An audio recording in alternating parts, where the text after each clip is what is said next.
Everyone, welcome to prepare करो। सो cat का जो रिस्पॉन्स शीट है उसके आने के बाद बहुत सारे क्वेश्चंस हमारे माइंड में आ रहे होंगे कि कौन सा बी स्कूल हमें टारगेट करना चाहिए, कितना हमारा परसेंटाइल आएगा, उस परसेंटाइल रेंज में कौन कौन से बी स्कूल्स हैं, राइट।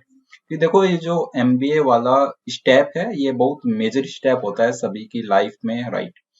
ये पीजी डिग्री है, पोस्ट ग्रेजुएट। तो इस डिग्री को आपको बेसिकली एक सही डिसीजन यहाँ पर लेना होता है कि आप किस पर्टिकुलर स्ट्रीम में अपनी एमबीए करोगे और किस पर्टिकुलर बी स्कूल से आप उस एमबीए को करो सो दैट आपको उसका फायदा हो इन फ्यूचर, राइट। क्योंकि अब इसके बाद स्विच करना बहुत डिफिकल्ट चीज है। तो एक बार आपकी एमबीए हो गई तो फिर आप उसको स्विच नहीं कर सकते क्योंकि पीजी डिग्री है ये। यूजी के बाद हम खुद को संभाल सकते हैं, दूसरी आई कैन से दूसरी स्ट्रीम्स में हम जा सकते हैं, स्विच कर सकते हैं बेसिकली करियर को। लेकिन एक बार पीजी हो गई उसके बाद हम करियर को स्विच नहीं कर सकते। तो ये जो पर्टिकुलर मोमेंट है बहुत क्रूशियल मोमेंट है आप सभी लोगों के लिए। आपको बहुत अच्छे से डिसाइड करना है, बहुत सारे एनालिसिस करने हैं हर एक बी स्कूल के लिए जो भी आपकी परसेंटाइल की रेंज में फॉल करते हैं बेसिकली, राइट। तो कौन कौन से बी स्कूल है जिनको आपको टारगेट करना चाहिए, किन किन के लिए आपको अप्लाई करना चाहिए, और कौन से एग्जाम और आप दे सकते हो सो दैट आप ये सब क्राइटेरिया मेट कर पाए, कौन सी स्ट्रीम बेस्ट रहेगी आपके लिए, राइट। तो ये बहुत सारी चीजें हैं, फीस, प्लेसमेंट, ये सब factors, right. Lot many factors are there. तो इन सबको ध्यान में रख करके एक पर्टिकुलर डिसीजन हमें लेना है, एक प्रॉपर डिसीजन, जिससे कि हमारी आने वाली लाइफ बहुत अच्छी हो जाए, इम्पैक्टफुल लाइफ हो, राइट।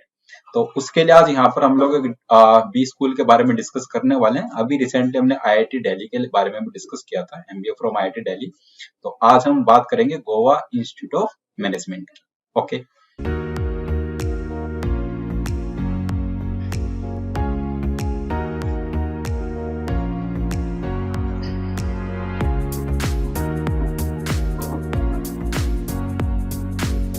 तो सबसे पहले आ जाता है eligibility of Goa institute of management. तो आपकी एलिजिबिलिटी क्या होनी चाहिए, या अगर आपको यहाँ से एमबीए करनी है तो उसके लिए वेबसाइट पर बहुत अच्छे से मेंशन किया गया है कि आपकी जो ग्रेजुएशन है उसमें एटलीस्ट 50% मार्क्स होने चाहिए। 50% या उससे ज्यादा मार्क्स आपके होने चाहिए ग्रेजुएशन में, तो ही आप इस पर्टिकुलर कोर्स के लिए, इस पर्टिकुलर बी स्कूल के लिए एलिजिबल कैंडिडेट। ओके। अगर आप करंटली फाइनल ईयर में हो, राइट, आप फाइनल ईयर में हो तो उसमें मेंशन किया गया वेबसाइट पर कि आपका जो भी लेटेस्ट एग्जाम था ग्रेजुएशन का उसमें आपका 50% या अबव होना चाहिए, राइट। तो भी आप एलिजिबल हो। एडमिशन के टाइम पर आपको फिर शो करना पड़ेगा। ओके। उसके बाद अगर हम बात करें नेक्स्ट स्टेप की, तो सिलेक्शन प्रोसीजर में जो एग्जाम्स इन्वॉल्व हैं, मतलब किन किन एग्जाम्स का ये स्कोर एक्सेप्ट करता है, तो एक बार उस पर नजर डाल लेते हैं।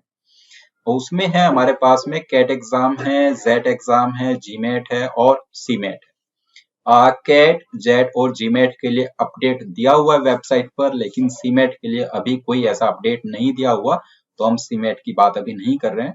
तो कैट के स्कोर के बेसिस पर, जेट के स्कोर के बेसिस पर और जीमेट के स्कोर के बेसिस पर यहाँ पर आप एडमिशन ले सकते हैं। ओके। उसके बाद अगर हम बात करें तो दो टाइप के यहाँ पर राउंड्स होते हैं, सिलेक्शन प्रोसेस के दो टाइप के राउंड्स होते हैं। एक होता है अचीवर्स राउंड और एक होता है रेगुलर राउंड। जो अचीवर्स राउंड है वो मेरिटोरियस स्टूडेंट्स के लिए है, बेसिकली उन लोगों के लिए। एक गोवा इंस्टीट्यूट ऑफ मैनेजमेंट ने एक लिस्ट पब्लिश की है, राइट, जिनको प्रीमियर इंस्टीट्यूट कंसिडर करता है, इलीट इंस्टीट्यूट, राइट।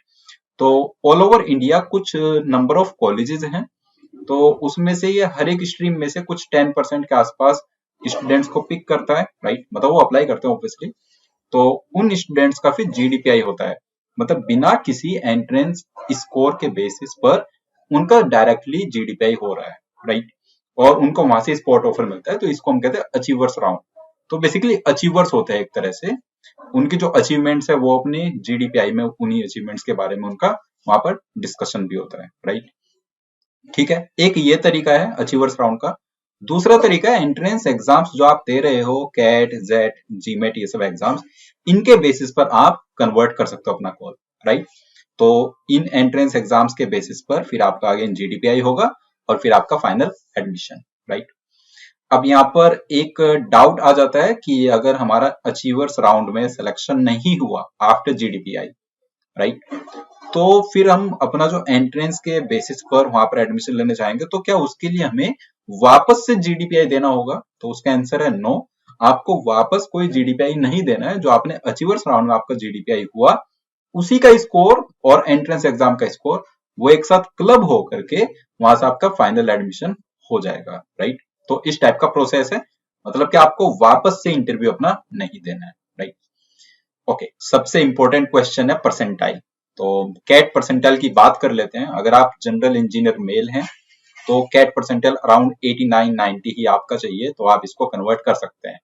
तो ज्यादा हाई परसेंटाइल की रिक्वायरमेंट भी नहीं है और ज्यादा लो भी नहीं, मतलब ये ऑन एन एवरेज टाइप है कि 89 से 90 की रेंज में अगर आपका परसेंटाइल है तो आप जीआईएम को कन्वर्ट कर सकते हैं। ओके, तो ये परसेंटाइल की बात थी।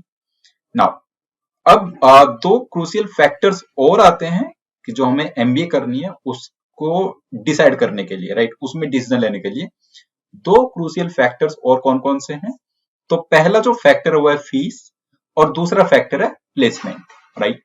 इन दोनों फैक्टर्स की बात करते हैं। तो मैं अगर आरओआई की बात करूं, देखो जो फीस है गोवा इंस्टीट्यूट ऑफ मैनेजमेंट की, वो फीस 19.2 लैक्स है, राइट। मतलब अराउंड 20 लैक्स या अराउंड 19 लैक्स आप मान सकते हो। और जो एवरेज प्लेसमेंट है, जो एवरेज पैकेज है, वो अराउंड 14 एलपीए का है। तो ये थोड़ा सा डिसीजन उस वे में आप समझ करके लेना, राइट, कि कितनी आपकी फीस है अराउंड 20 लैक्स और आपकी प्लेसमेंट जो आपका एवरेज पैकेज है अराउंड 14 लैक्स। तो यहाँ पर थोड़ा माइंडफुल आपको होना होगा, राइट। ये चीज बहुत अच्छे से एनालाइज करके तो तब आपको डिसीजन लेना चाहिए मेरे हिसाब से। प्लस इसमें एक पॉइंट और नोट करने के लिए है कि ये जो फीस है वो नॉन रिफंडेबल है। मतलब क्या होता है कि अभी जब 20 स्कूल्स आपके कन्वर्ट होंगे तो आपको फिर एक सर्टेन अमाउंट और including term one fees, most of the cases में ऐसा होता है, राइट, कि आपको एक सर्टेन अमाउंट वहां पर पे करना है और as admission fee kind of, और टर्म वन की फी कुछ इस टाइप से। तो कुछ सर्टेन अमाउंट आपको, जैसे जीआईएम के लिए आपको एक सर्टेन अमाउंट इन लैक्स आपको पे करना होता है, राइट। और क्या होता है कि मल्टीपल 20 स्कूल हमारे कन्वर्ट हुए सपोज, तो एक जगह पर हमारा जीआईएम कन्वर्ट हो गया, एक जगह पर लेट से आईएमटी गाजियाबाद कन्वर्ट हो गया, और कोई 20 स्कूल मान लेते हैं वो कन्वर्ट हो गया। तो क्या करते हैं कि हमने जैसे जीआईएम में पे कर दिया था ये अमाउंट, और फिर आईएमटी में हमें पे करना है वापस, और हम चाहते हैं कि हम जीआईएम में ना जाकर आईएमटी में जाएंगे, राइट। तो हम जीआईएम में रिफंड के लिए अप्लाई नहीं कर सकते, क्योंकि ये जो इसमें आपने अमाउंट दिया वो नॉन रिफंडेबल है। कुछ भी स्कूल्स में ये रिफंडेबल होता है और कुछ में ये नॉन रिफंडेबल होता है। तो जब आप अमाउंट पे कर रहे हो तो ये चीज बहुत अच्छे से एनालाइज कर लेना कि ये जो अमाउंट है वो रिफंडेबल है कि नॉन रिफंडेबल है, क्योंकि वो फिर आपका लॉस वहां पर हो जाता है, फिर वहां पर आपको कंप्रोमाइज करना पड़ेगा, राइट। तो कहीं ना कहीं पर ये कंप्रोमाइज हो जाएगा, तो उस चीज को बहुत ध्यान से समझना होगा, राइट। तो ये सब फैक्टर्स थे और ये सारी बातें बहुत क्रूशियल है, बहुत इंपॉर्टेंट है इस स्टेज पर।